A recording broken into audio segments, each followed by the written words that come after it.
Assalamualaikum warahmatullahi wabarakatuh. Perkenalkan, saya Andika Pandu Prihatining Tias, guru dari SDN Warung 21, Kecamatan Pojendre, Kabupaten Pasuruan.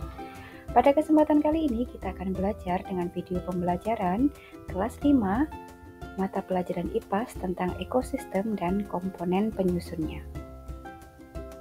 Nah, anak-anak, apa yang disebut ekosistem?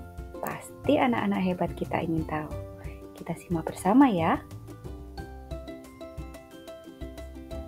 Ekosistem adalah hubungan timbal balik antara organisme dan lingkungannya.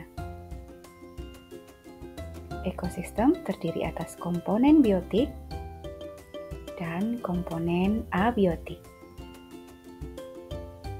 Apa sih komponen biotik itu? Komponen abiotik apa ya?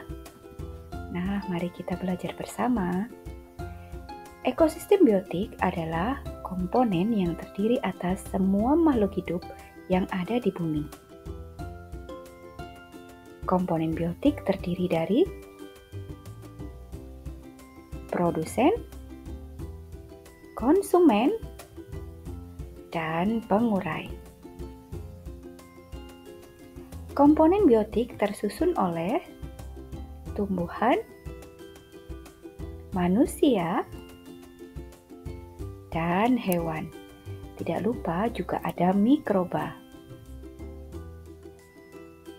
Komponen biotik berdasarkan peranannya, organismenya dikelompokkan menjadi 3, yaitu produsen, konsumen, dan pengurai. Produsen adalah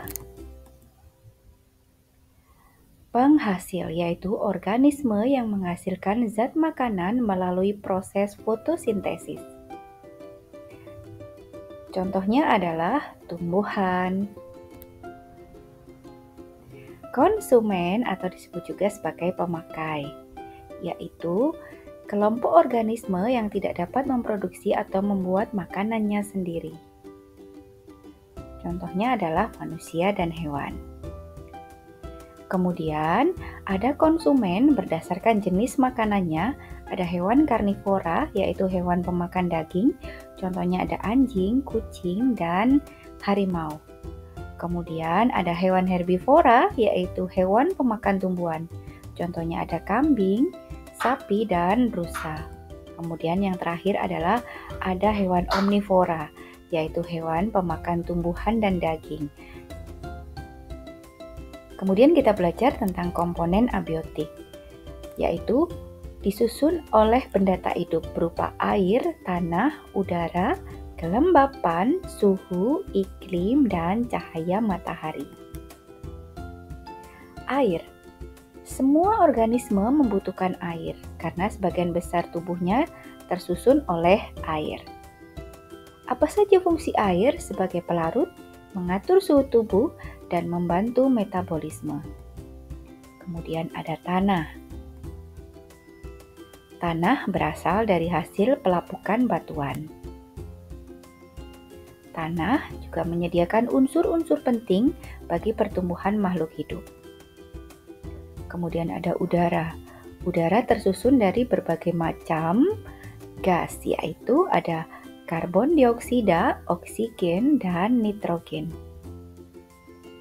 Karbon dioksida adalah proses fotosintesis pada tumbuhan. Kemudian ada oksigen berperan pada proses oksidasi.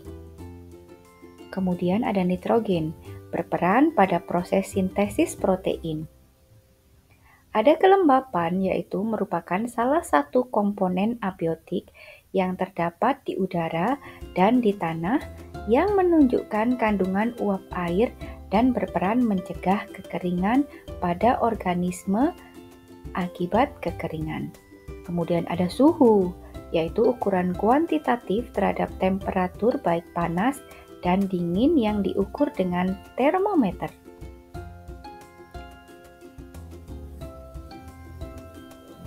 Ada iklim, yaitu keadaan cuaca pada suatu daerah atau wilayah tertentu dalam jangka waktu yang lama.